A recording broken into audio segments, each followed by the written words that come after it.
भक्तों राधे राधे, जय श्री कृष्णा। भक्तों, आप सभी लोग जानते हैं कि 26 फरवरी 2026 यानी गुरुवार को पड़ रही है फाल्गुन मास की दशमी तिथि।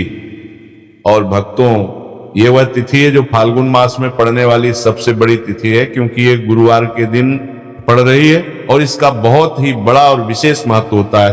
पूज्य पंडितों और गुरु जी ने कहा है कि अगर कभी भी मौका लग जाए और फाल्गुन महीने की दशमी तिथि गुरुवार को पड़ जाए तो आप लोगों को 3 तुलसी पत्ते वाला उपाय तो अवश्य ही करना चाहिए। इन दोनों का संयोग बहुत ही कम आता है। इसी के साथ में गुरु जी ने अपनी शिव पुराण कथा में बताया है, जो हमारे हिंदू धर्म के 18 प्रमुख पुराणों में से एक है।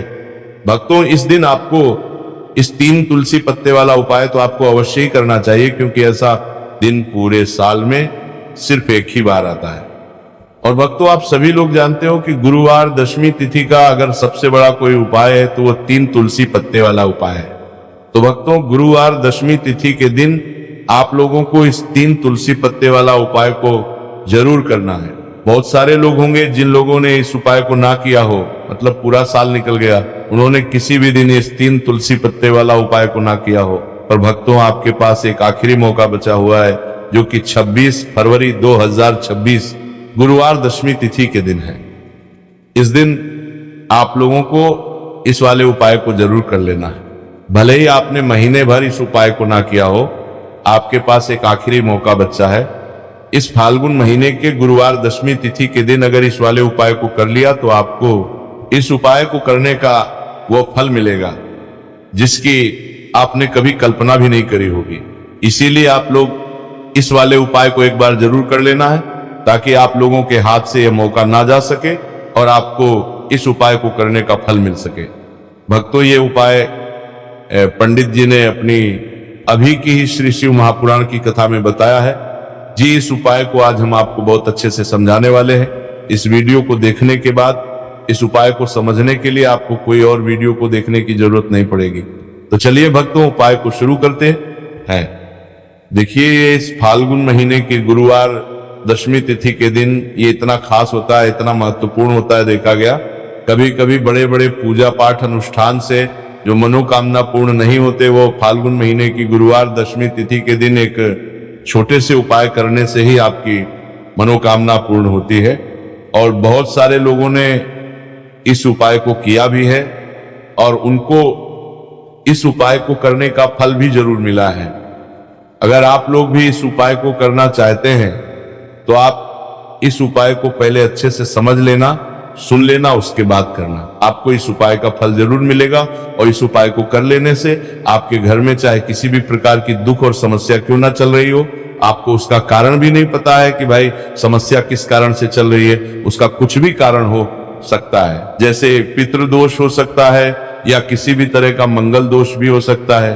तो इस दिन आप लोगों को ये वाला उपाय कर लेना है। ये एक ऐसा उपाय है जिस उपाय को अगर किसी विशेष दिन पर किया जाए तो भाई उस विशेष दिन का जो है वो तो हमें मिलता ही मिलता है। पर हमने उस दिन पर इस उपाय को किया है तो हमें उससे भी बड़ा फल मिलता है, और फल बहुत जल्दी मिलता है, क्योंकि आप इस उपाय को बहुत ही बड़े और विशेष दिन पर कर रहे हो।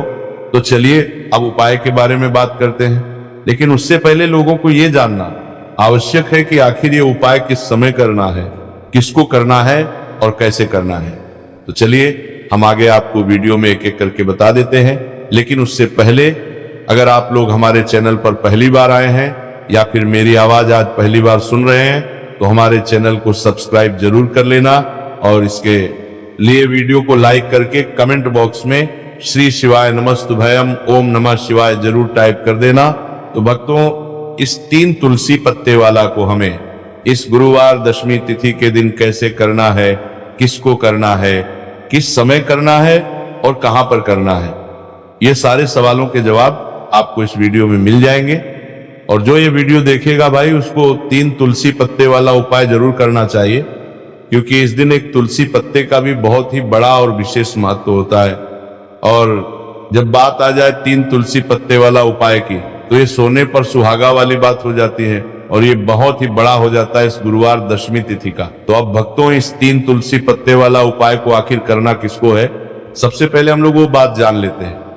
तो देखो, घर की जो बड़ी माताएं बहनें होती हैं, उन माताओं बहनों में से कोई भी एक बड़ी माता बहन इस वाले उपाय को कर सकती हैं।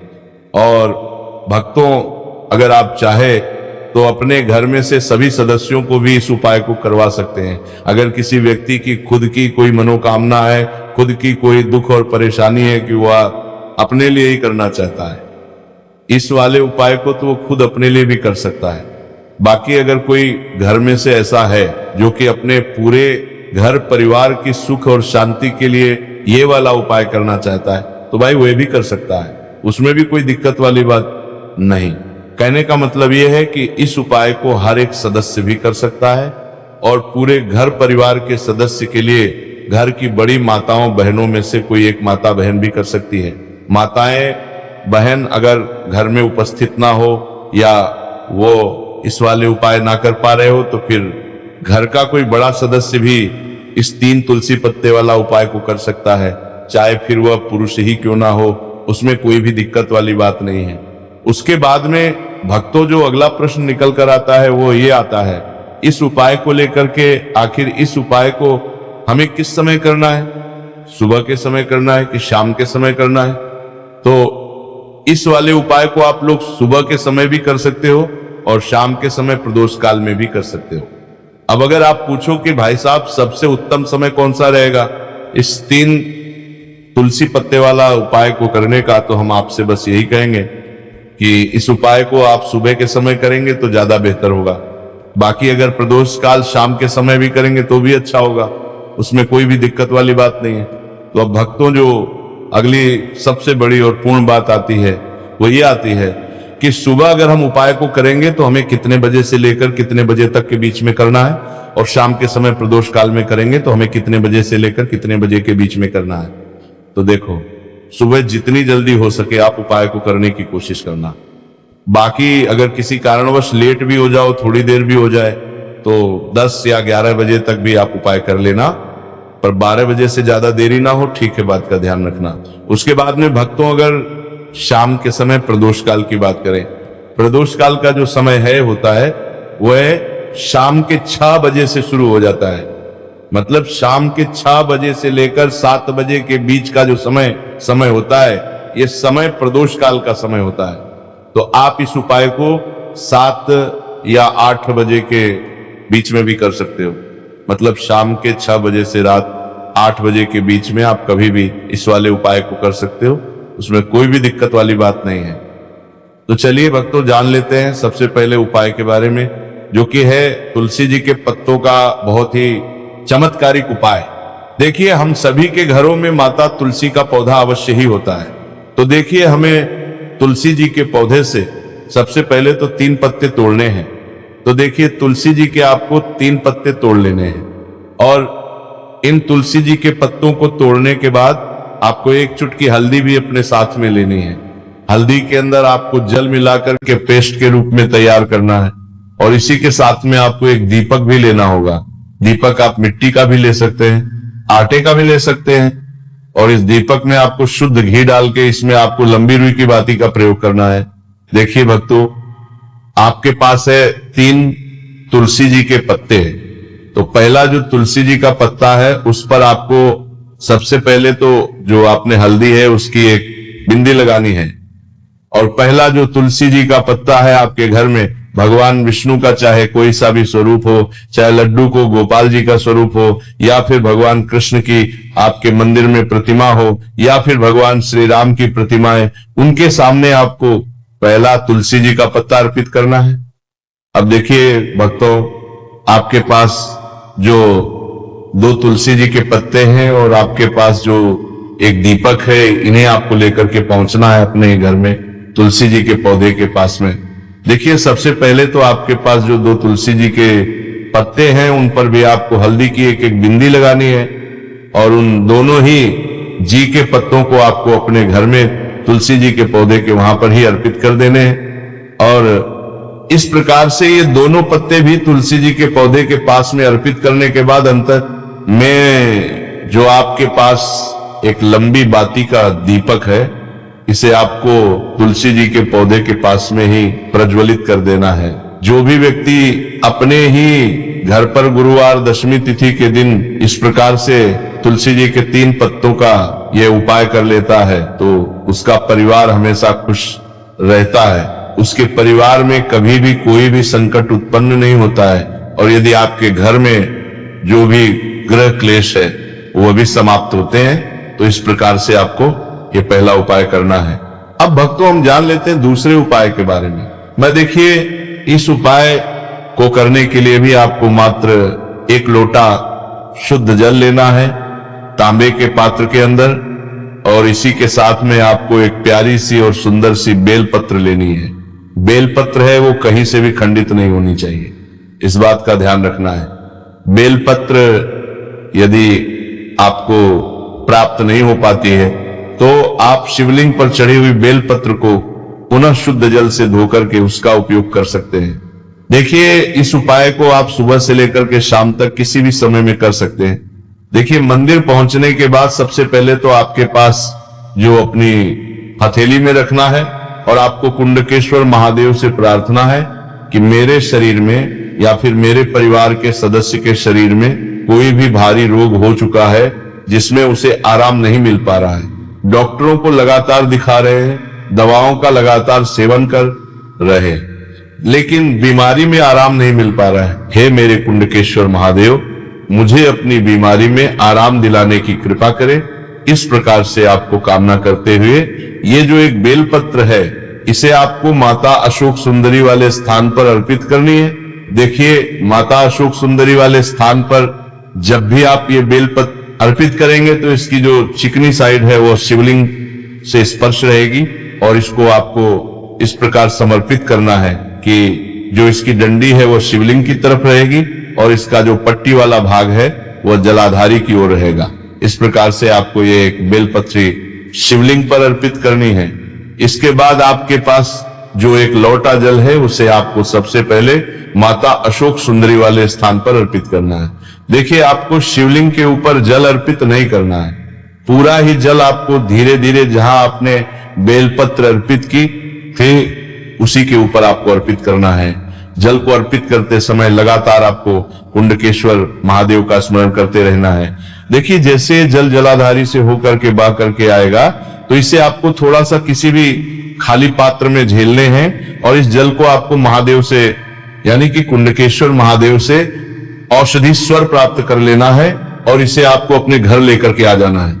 अब देखिए इस जल का आपको आचमन करना है, या तो आप बीमार है तो आपको इस जल का आचमन करना है, या फिर घर का कोई भी सदस्य बीमार है तो उसे आपको कुंडकेश्वर महादेव का स्मरण करवाते हुए इस जल का आचमन करवा देना है।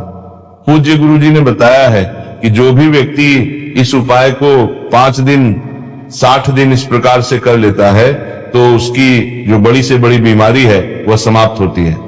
देखिए अब हम जान लेते हैं तीसरे उपाय के बारे में।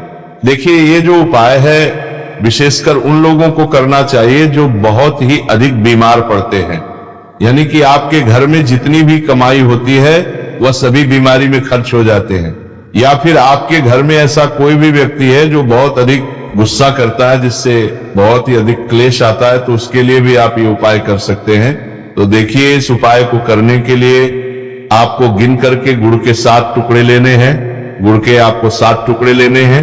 देखिए आपके घर में जो व्यक्ति बहुत अधिक बीमार रहता है या फिर कोई व्यक्ति बहुत अधिक गुस्सा करता है तो आपको ये जो 7 गुड़ के टुकड़े हैं अपने सीधे हाथ में रखना है और उस व्यक्ति के ऊपर से आपको घड़ी की दिशा में 7 बार सर से लेकर के पैर तक उतार लेनी है, यानी कि उस व्यक्ति के सर से लेकर के पैर तक आपको इन गुड़ के टुकड़ों को 7 बार घड़ी की दिशा में घुमा लेना है। अब देखिए इन गुड़ के टुकड़ों को बाहर घुमाने के बाद आपको लेकर के सीधे पहुंचना है भगवान शिव के मंदिर आपके घर में। यदि शिवलिंग है तो वहां पर भी आप इस उपाय को कर सकते हैं या फिर मंदिर में भी इस उपाय को कर सकते हैं। अब देखिए आपके हाथ में जो 7 गुड़ के टुकड़े थे जिन्हें आप मंदिर लेकर के आए थे उन्हें आपको शिवलिंग के ऊपर रखना नहीं है, केवल शिवलिंग के ऊपर आपको 7 बार घुमाना है। और जब भी आप ये गुड़ के टुकड़े घुमाएंगे तब आप कल्याण सावर महादेव का बहुत ही सुंदर सा प्रणाम लेना है। गुड़ के टुकड़ों को इस प्रकार से घुमाने के बाद आपको महादेव से प्रार्थना करनी है कि हे मेरे महादेव, कि ये जो मेरे परिवार का व्यक्ति है बहुत अधिक बीमार रहता है, बहुत अधिक बीमार रहता है, एक बीमार रहता है, बहुत अधिक बीमार रहता है, अधिक गुस्सा करता है, क्रोध करता है, हमेशा चिड़चिड़ा रहता है। आप इस प्रकार की जो समस्याएं हैं उन्हें दूर करें और इसके बाद आपको ये जो गुड़ के टुकड़े हैं 7 इन्हें अपने घर लेकर के आ जाना है और एक एक गुड़ का टुकड़ा आपको प्रतिदिन, जो व्यक्ति बीमार है या फिर जो बहुत अधिक गुस्सा करता है, उसे खिला देना है। उस व्यक्ति का जो भी क्रोध है, गुस्सा है, वह हमेशा के लिए शांत हो जाएगा। इस प्रकार से आपको ये उपाय करना है। देखिए, गुरुजी ने बताया है कि जो भी व्यक्ति इस उपाय को इस प्रकार से गुरुवार दशमी तिथि के दिन या फिर आने पंचमी की तिथि पर कर लेता है तो महादेव और माता रानी की कृपा से उसकी जो भी मनोकामना है वह निश्चित ही परिपूर्ण हो जाती है। तो भक्तों, ये थे पूज्य गुरु जी द्वारा बताए गए कुछ बहुत ही खास उपाय।